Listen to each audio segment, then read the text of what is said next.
మరణం తర్వాత ఆమె వారసులు ఎవరనే చర్చ సాగింది. డీఎంకేను ధీటుగా ఢీకొనే సామర్థ్యం ఎవరికి ఉందనే అంశంపై అన్నాడీఎంకే నేతలు దృష్టి పెట్టారు.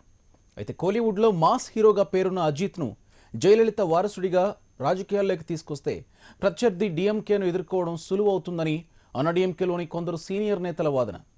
దీంతో జయలలిత సొంత మనిషిగా పేరు తెచ్చుకున్న అజిత్ను తెరపైకి తీసుకొచ్చేందుకు అన్నాడీఎంకేలోని ఓ వర్గం ప్రయత్నిస్తున్నట్లు తమిళ రాజకీయ వర్గాలు చెబుతున్నాయి.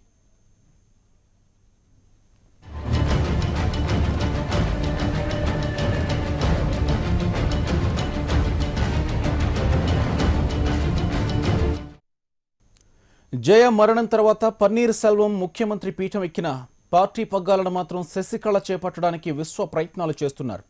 చిన్నమ్మ శశికళకే పార్టీ పగ్గాలు ఇవ్వాలని ఆమె మద్దతుదారులు వాదిస్తుంటే జయ రాజకీయ వారసురాలు ఆమె మేనకోడలు దీపాయేనంటూ మరికొందరు చెబుతున్నారు.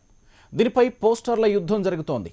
ఈ నేపథ్యంలో డిసెంబర్ 29వ తేదీన అన్నాడీఎంకే పార్టీ కార్యవర్గ సమావేశం జరగనుంది. ఈ భేటీలో అన్నాడీఎంకే ప్రధాన కార్యదర్శి ఎంపిక జరిగే అవకాశం కూడా ఉంది. దీంతో ఆ పదవిని శశికళ చేపట్టడానికి అజిత్ మద్దతు కోసమే ఈ భేటీ జరిగి ఉండొచ్చని చెబుతున్నారు.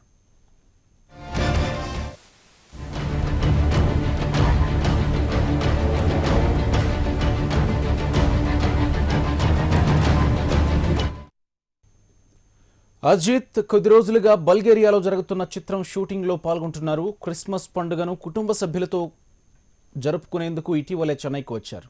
ఈ క్రమంలోనే ఆయన శశికళను కలుసుకున్నారని చెబుతున్నారు. ఈ భేటీ గురించి అన్నాడీఎంకే వర్గాలు ధృవీకరిస్తున్నా అజిత్ నుంచి మాత్రం ఎలాంటి స్పందన కనిపించడం లేదు.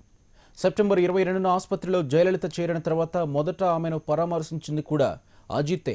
షూటింగ్ కారణంగా జయ అంత్యక్రియలకు హాజరు కాలేకపోయిన అజిత్ బల్గేరియా నుంచి నేరుగా మెరీనా బీచ్లో అమ్మ సమాధికి శ్రద్ధాంజలి ఘటించారు.